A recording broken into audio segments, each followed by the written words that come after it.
పిత పుత్ర పవిత్రాత్మ నామమున ఆమెన్. గౌరవనీయులైన సహోదరి సహోదరులారా, మీకందరికీ మన ప్రభు సర్వసృష్టికర్త విశ్వంతర్యామి అయిన యేసుక్రీస్తు ప్రభు యొక్క పవిత్ర నామమున వారి వాక్యాల ధ్యానమునకు సాదరముగా స్వాగతం పలుకుతున్నాను. గౌరవనీయులైన సహోదరి సహోదరులారా, క్రైస్తవ లోకమంతా ఈ రోజుల్లో ఉపవాస దినాలను ఆచరిస్తుంది. ఇటువంటి సందర్భంలో మనం ఉపవాసం ఎందుకు చేయాలి, దాని యొక్క ప్రయోజనం ఏంటి, దాని యొక్క ఔన్నత్యం ఏంటి అనే విషయాలను ఈరోజు మనం దైవవాక్యంగా ధ్యానించుకొని పోతున్నాం.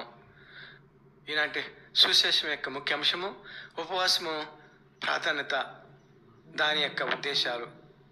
గౌరవనీయులైన సహోదరి సహోదరులారా, మానవుని ఆధ్యాత్మిక ఎదుగుదలకు దైవ నామస్మరణ, దైవ చింతన, దైవ భయము, ప్రార్థన, దివ్య పూజ బలి, పవిత్ర బైబిల్ గ్రంథ పఠనము మొదలగునవి ఎంతగానో మానవునికి అవసరము.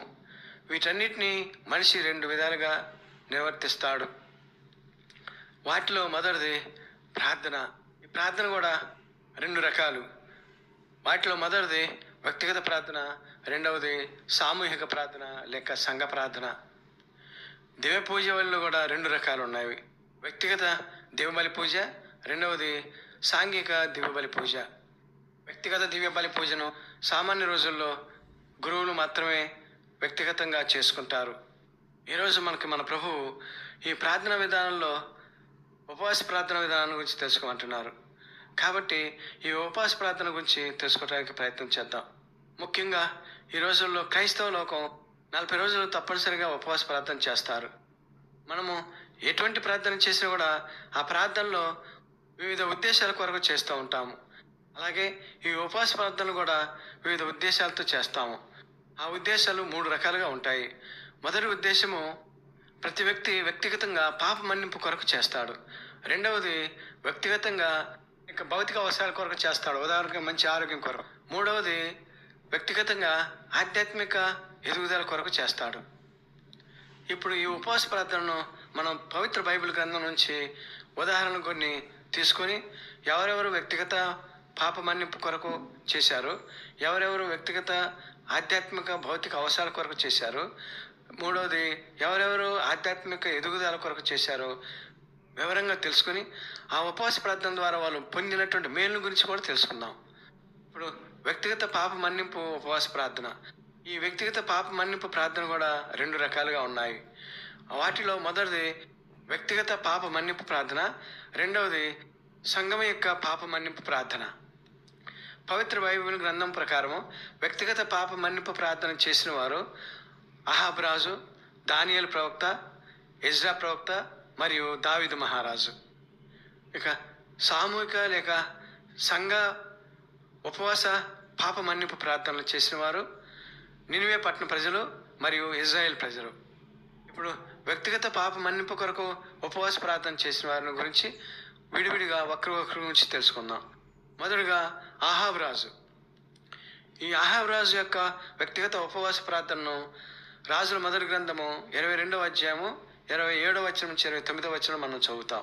ఈ అహాబు రాజు వ్యక్తిగతంగా ఉపవాస ప్రార్థన ఎందుకు చేశారంటే, అహాబు రాజు భార్య యెజబెలు నాబోతు అను పేదవాడిని చంపి అతని ద్రాక్ష తోటను ఆక్రమించుకున్నందుకు యావే దేవుడు అతనికి విధిస్తానన్న శిక్షకు భయపడి పశ్చాత్తాప ఉపవాస ప్రార్థన చేసి పాప మన్నింపు పొందుతాడు. ఈ పాప మన్నింపు కొరకు అహాబు చేసిన ప్రార్థన గురించి మనం తెలుసుకోవాలంటే రాజుల మొదటి గ్రంథము 21వ అధ్యాయము 1వ వచనం నుంచి 29వ వచనంలో ఉన్నది. ఇక రెండవ వ్యక్తి దానియేలు ప్రవక్త.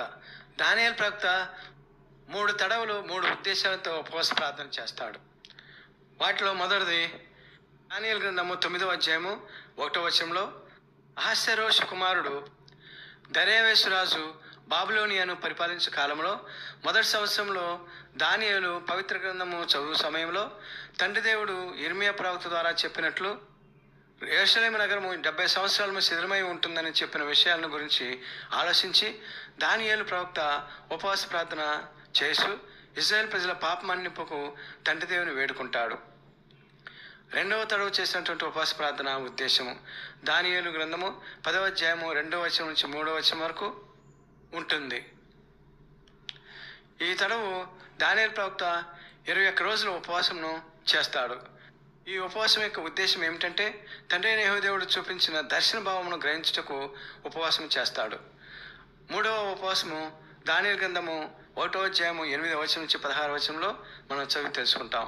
ఈ ఉపవాస ప్రార్థనను దానియేలు ప్రవక్త చేసిన ఉద్దేశం ఏమిటంటే యెరూషలేమును ముట్టడించి నెబుకద్నెజరు దానియేలును అతని స్నేహితులను పట్టి బంధించి వారిని బబులోనియకు తీసుకుని వెళ్ళినప్పుడు వారు విగ్రహారాధకుడైనటువంటి అన్యరాజు ఇచ్చు ఆహారమును భుజించి అపవిత్రులు కాకూడదని తలంచి రాజభోజనమును నిరాకరించి శాకాహారమును కోరి రాజు యొక్క మనసును మార్చమని తండ్రి అయిన యెహోవా దేవునికి దానియేలు ప్రవక్త ఉపవాస ప్రార్థన ద్వారా విన్నవించుకుంటాడు.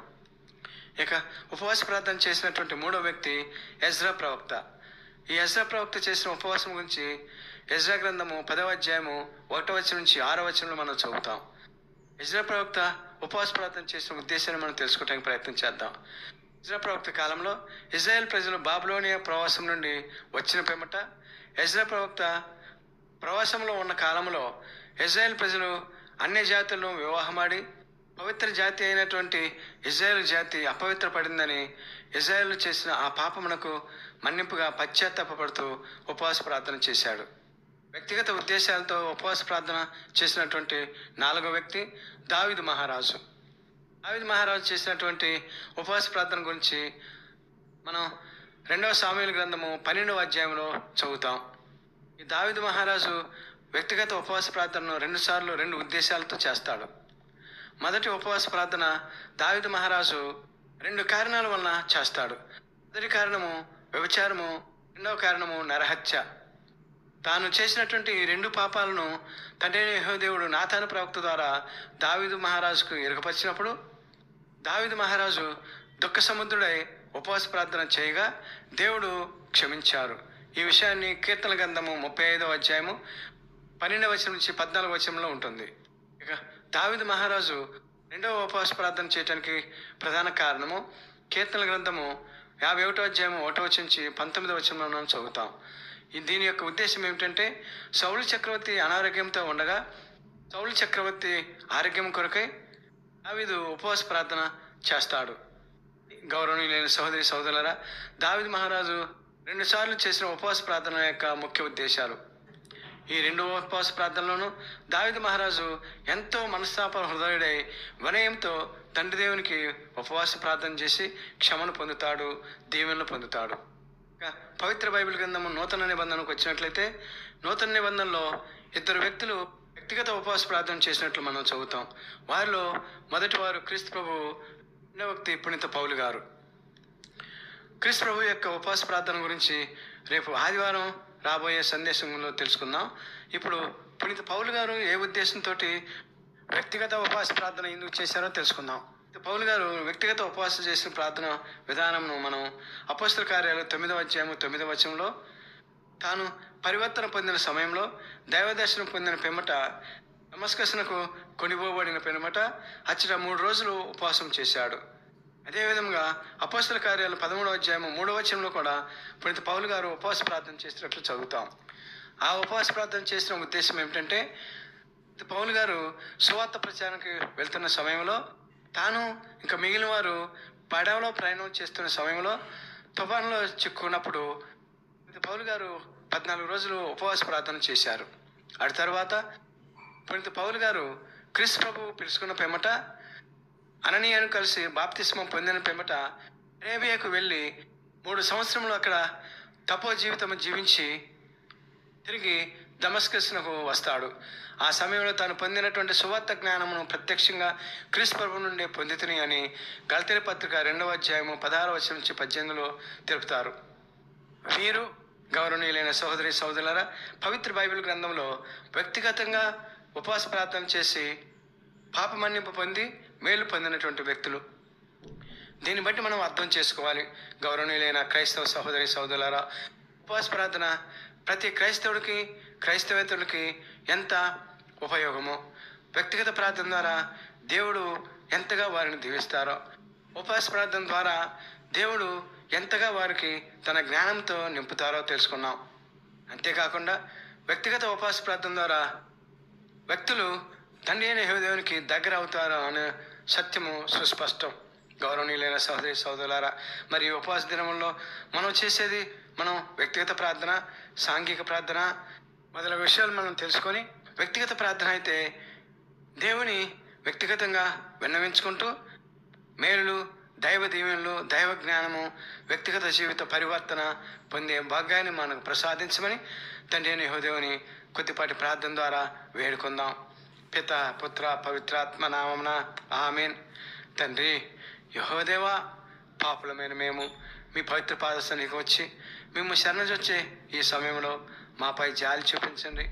ఈ ఉపవాస దినములలో ప్రత్యేకంగా ఎవరెవరైతే వ్యక్తిగత ఉపవాస ప్రార్థన చేస్తారో వారిపైకి మీ పవిత్రాత్మ సర్వేశ్వర యొక్క శక్తిని పంపండి.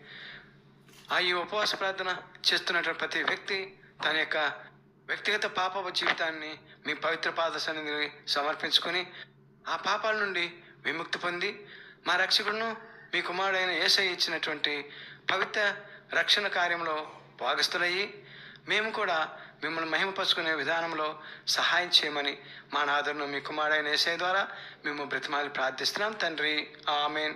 పిత పుత్ర పవిత్రాత్మ నామమున ఆమెన్, ఆమెన్, ఆమెన్. త్రియేక దేవుడు ఇప్పుడు ఎప్పుడు ఎల్లప్పుడూ స్తుతించబడుదురుగాక, కీర్తించబడుదురుగాక, ఆరాధించబడుదురుగాక, మహిమపరచబడుదురుగాక. ఆమెన్.